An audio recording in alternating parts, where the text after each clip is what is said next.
And the standard 30 series sprinkler is most common for hand line.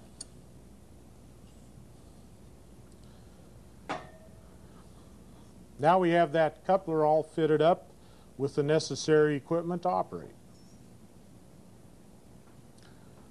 We got the impact sprinkler, got the riser, the coupler, we got the band and latch, and then we need to put the pipe on it. Well, how do they put the pipe on it? They press the pipe onto this. This coupler is the same outside diameter that the inside diameter of the aluminum tubing is. So what they have to do is it has to swedge out as it comes over this coupling. They have a machine called a pipe press. They clamp the pipe in place, put the coupler in the other end, and push the coupler right into the aluminum.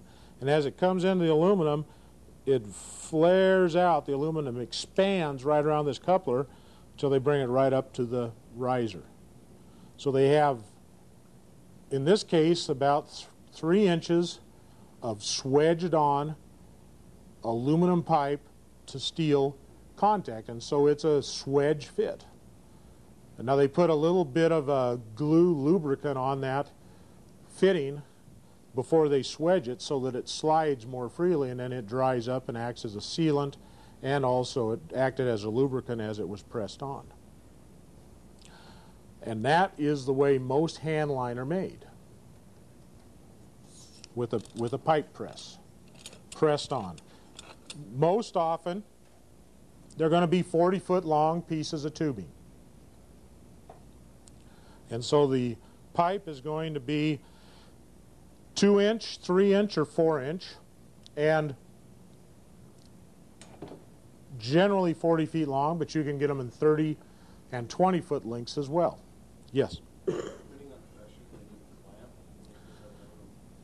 The question was, how about pressure-wise, would they ever need a clamp to keep this from sliding off? The answer is no. The pressures never get that high. The gaskets would never be able to handle it to begin with. And again, we're limited. You know, our sprinkler only wants to run at a given pressure. Otherwise, it's not going to function correctly either.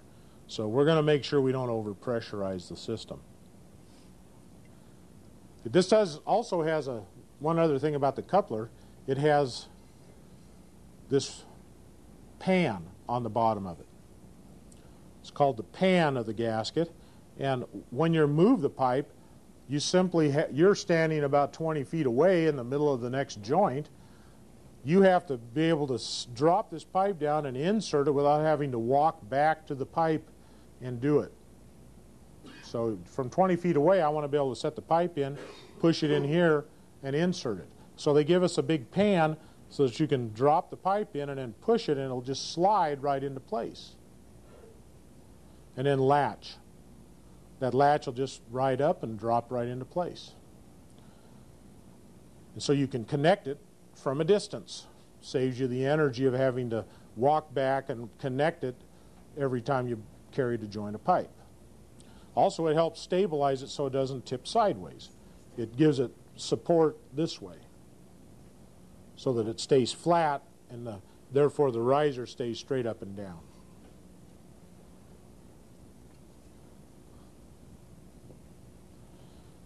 Now, hand line. Pipe, 2-inch, 3-inch, 4-inch. You have to be a semi-gorilla to move 4-inch hand line. But it does exist out there in the world, and people do move it. But a 40-foot joint of 4-inch hand line is quite heavy. And you really get a workout if you pack many joints of that. Why do they make 4-inch? Well, simply to have longer lines. If you're going to have a lot of sprinklers, you need to have bigger pipe to be able to handle the capacity at the front end of the line. If you only have a 10 sprinkler long hand line, and each sprinkler head is, say, 5 gallons a minute, which is very common flow rate in a hand line, you'd only have 50 gallons a minute going down the line. Well, a 2-inch pipe can handle 50 gallons a minute just fine. But what happens if you have 30 joints of hand line going out the line? at 5 gallons a minute apiece. All of a sudden, you got 150 gallons a minute going down, and the first joint of pipe's going to deliver all 150 gallons a minute. It has to go down that first joint. Then we finally get rid of 5 gallons a minute at that first sprinkler. Now the next pipe only has to handle 145 gallons a minute. Well, a 2-inch pipe is not going to handle 150, 145, 140, 130 gallons a minute. I'm going to tell you a 3-inch pipe doesn't like to handle it that well, but it will. Ideally, we'd want to have 4-inch pipe down to about 100 gallons a minute, then 3-inch pipe from 100 gallons down to, say, 50 gallons a minute, then you could go to 2-inch. The norm, though, is to keep it all one size so that you don't have all these different pieces and sizes. And so what we do is we'll have the whole line. If it's a quarter-mile long, it'll be somewhere in the neighborhood of 32 pipes long, and they'll all be 3-inch. And it'll be 160 gallons a minute flow or somewhere in that neighborhood. So we have that characteristic friction problem of if we have too high flows for too small a pipe, we are not going to get the right pressures out at the far end of the line. If we have bigger nozzles, we might have to go to bigger pipes. So then we can go up to 4-inch. And 4-inch is available. It just 40-foot joints of 4-inch pipe are quite heavy. The wall thickness, these are 0.050 inch thick wall. The wall thickness, 0.050 inches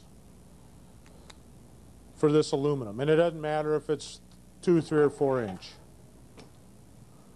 This thickness within this wall is 500ths.